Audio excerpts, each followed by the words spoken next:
Hello दोस्तों, मेरा नाम है प्रकाश कुमार और स्वागत है आपका क्राइम स्टोरी वाले चैनल पर। आज मैं आपके लिए एक ऐसी ही कहानी लेकर आया हूँ, क्राइम और अवैध संबंध की, प्यार की, जिसको सुनकर आप खुद हैरान रह जाओगे।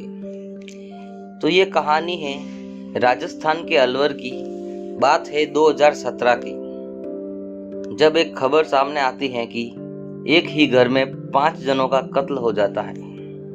जब कत्ल की खबर पास में पुलिस स्टेशन को मिलती है तो वहां से पुलिस वाले आते हैं और छानबीन स्टार्ट कर देते हैं कि एक ही कमरे में सोने वाले 5 जनों की हत्या कौन और कैसे कर सकता है, और वो भी ऐसे शांत तरीके से।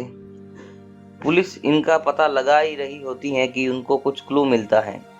पुलिस वालों को यह जानकारी मिलती है कि इसमें हो ना हो किसी घर वाले का ही इसके अंदर हाथ है।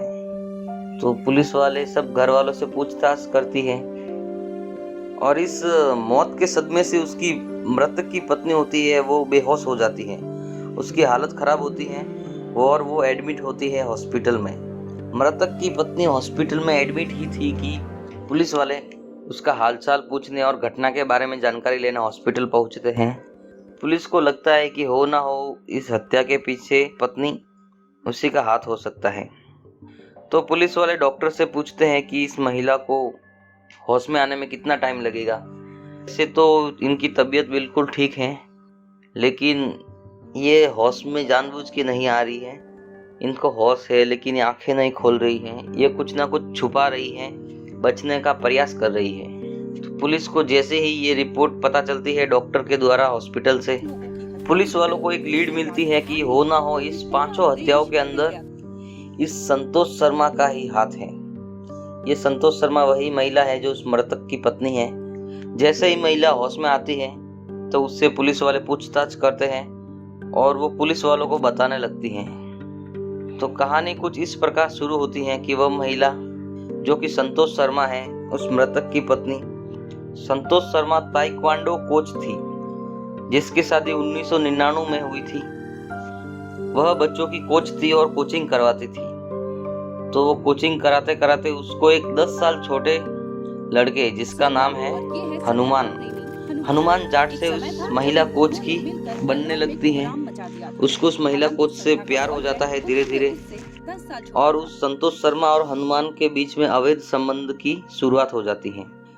वह महिला अपने प्रेमी के साथ मिलकर कई दिनों तक बाहर रहती है, बाहर घूमती है और उसी के साथ शादी करना चाहती थी।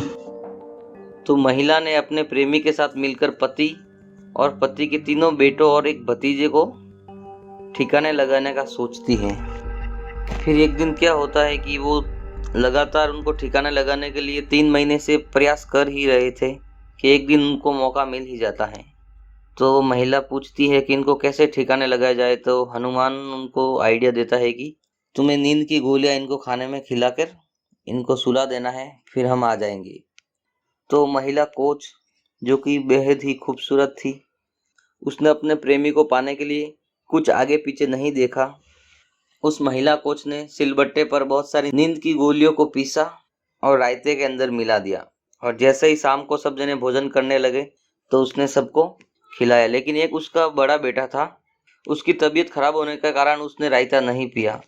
फिर सो जाते हैं सारे परिवार वाले और वो बोलती है संतोष हनुमान को कि मैं एक ही इशारा करूँ तो तू आ जाना छत से। तो हनुमान का कॉल आता है संतोष पर।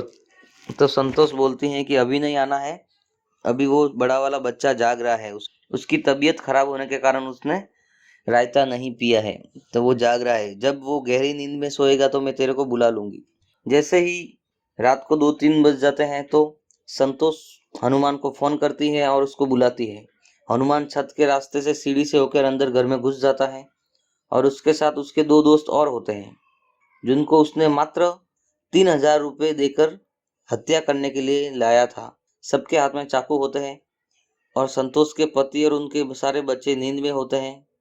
सबसे पहले हनुमान वार करता है संतोष के पति पर और उसको मौत के घाट उतार देता है। उसके बाद उसने तीनों बच्चों को मौत के घाट उतार दिया। हालांकि सब जनों को नींद की गोली का नशा था तो किसी ने विरोध नहीं किया। हल्के फुल्के सब चटपटा रहे थे, आवाज ना आए इसके कारण खुद संतोष ने उनका मुंह दबाया था। लेकिन एक जो बड़ा बच्चा होता है जिसने नींद की दवाई नहीं ली थी, उसको कुछ ना कुछ भनक लग जाती है। तो वो जैसे ही चिल्लाने लगता है तो सब जने उसका मुंह दबाते हैं और उसका भी गला काट देते हैं। लेकिन वो विरोध करता है, जिसके कारण हनुमान और उसके साथियों को भी थोड़े बहुत चाकू से कट लग जाते हैं। वो सब जने जैसे ही हत्या करते हैं तो संतोष सोचती है कि अब इनको ठिकाने कैसे लगाया जाए और पुलिस वालों को क्या बोले।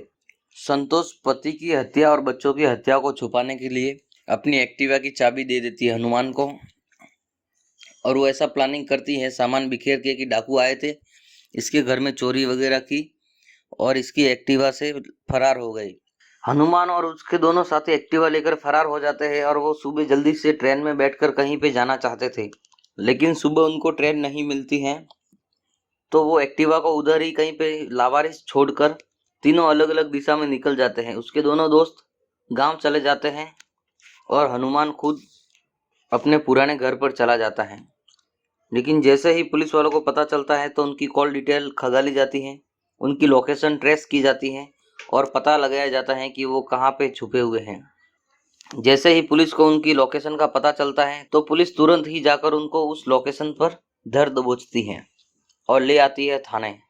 जब पुलिस इस पूरी बात का पता लगाती है तो हनुमान अपने मुंह से उगलता है कि संतोष, जो कि मेरे से शादी करना चाहती थी, लेकिन उसका पति उसको मेरे साथ घूमने नहीं देता था, बाहर आने नहीं देता था और उसको मना करता था, तो संतोष उससे परेशान आकर उसको ठिकाने लगाने का सोचा। हनुमान ने संतोष से कहा कि तेरे पति को तो ठिकाने लगा देंगे, लेकिन तेरे बच्चों का क्या करेंगे। तो संतोष ने कहा ठीक है, तो मैं इनको भी मार दूंगी। तो संतोष उन बच्चों को मार देती है, लेकिन साथ में एक देवर का बच्चा भी सो रहा होता है, तो किसी को पता ना चले इस कारण से उसको भी वो नींद की दवाई देती है और उसकी भी हत्या करवा देती है। इस हत्याकांड में हत्यारों को पकड़ने में पुलिस को ज्यादा दिन तो नहीं लगते हैं, लेकिन इसकी चर्चा पूरे देश में होने लगती है, क्योंकि एक माँ ने अपने 3 बच्चों को मौत के घाट उतार दिया, अपने पति को मौत के घाट उतरवा दिया और वो खुद अपनी जिंदगी भी बर्बाद की और अपने से 10 साल छोटे प्रेमी के प्यार में पड़कर उसकी भी जिंदगी खराब की। पूरा कर दिया था। एविडेंस लेने के बाद, सारी साक्ष्य लेने के बाद आज न्यायालय इस नतीजे पे पहुंचा कि इन लोगों ने हत्या की है। के मामले में उम्र कैद की जो सजा है उसे अपर्याप्त बताते हुए मेरा कोर्ट से निवेदन किया। विभिन्न मैंने वेरियस जजमेंट्स भी कोर्ट के सामने कोर्ट किए हैं कि इनको जो है कैपिटल पनिशमेंट, जिसे अपन लोकल भाषा में फांसी कहते हैं, वो दिया जाए, क्योंकि ये rare of the rarest case. दोस्तों, इस कहानी को सुनाने का मकसद सिर्फ यही है कि आप सावधान रहे, सेफ रहे और सुरक्षित रहे। इस कहानी के माध्यम से हम किसी को ठेस पहुंचाना नहीं चाहते हैं। और भी बहुत सारी अच्छी अच्छी कहानियां आप सुनना चाहते हैं तो सब्सक्राइब करिए क्राइम स्टोरी वाले चैनल को। थैंक यू दोस्तों।